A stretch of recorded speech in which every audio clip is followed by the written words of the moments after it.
It's Friday, March 29th. You're listening to your Florida Daily.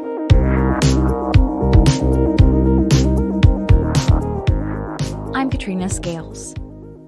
Orlando City Commissioner Regina Hill is out on bond following her arrest on a slew of felony charges. It all surrounds allegations that she drained over $100,000 from an elderly woman's bank account, then used the money to pay for everything from home renovations to expensive perfumes. During a first appearance from jail yesterday, a judge placed restrictions on the $40,000 bond for Commissioner Hill. She's been ordered to stay away from a 96-year-old woman who she's accused of defrauding. The Florida Department of Law Enforcement says Hill fraudulently obtained a mortgage to purchase a house in that elderly woman's name.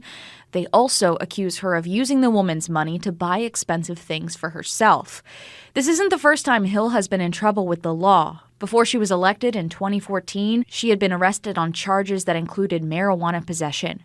She was also arrested several times in Orange County for possession of illegal substances, but most of those charges were dropped.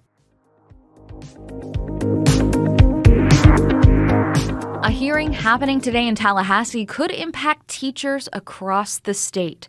A federal judge is set to hear arguments in a lawsuit against part of a new Florida law that restricts the pronouns and titles teachers are allowed to use in the classroom. It comes after a high school teacher was told she could no longer be addressed by her preferred pronoun after the law took effect last summer. Another teacher, who identifies as non-binary, was also fired last year after she insisted she wanted to be addressed as they/them. Pronoun restrictions in schools is among a raft of bills expanding Florida's Parental Rights and Education Act signed by Governor DeSantis.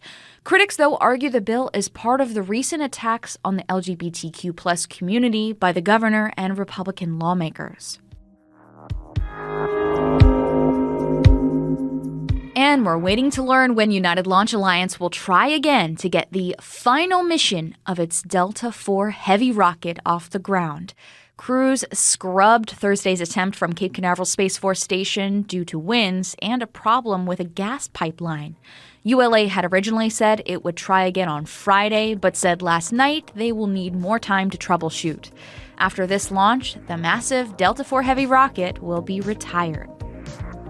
You can find these top stories along with breaking news, weather, and traffic all day on clickorlando.com. And now a completely random Florida fact.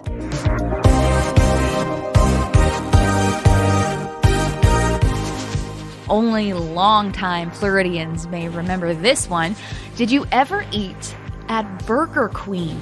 The first Burger Queen opened in 1956 in Winter Haven and grew to 16 locations over the next 5 years. It was later bought by businessmen who expanded the chain to Kentucky. Burger Queen boasted over 170 locations in 5 states. Around 1990, most of the outposts turned into Dairy Queens, and Burger Queen phased out shortly after. Your Florida Daily is produced by News 6 WKMG in Orlando. I'm Katrina Scales. Subscribe for new episodes wherever you like to listen.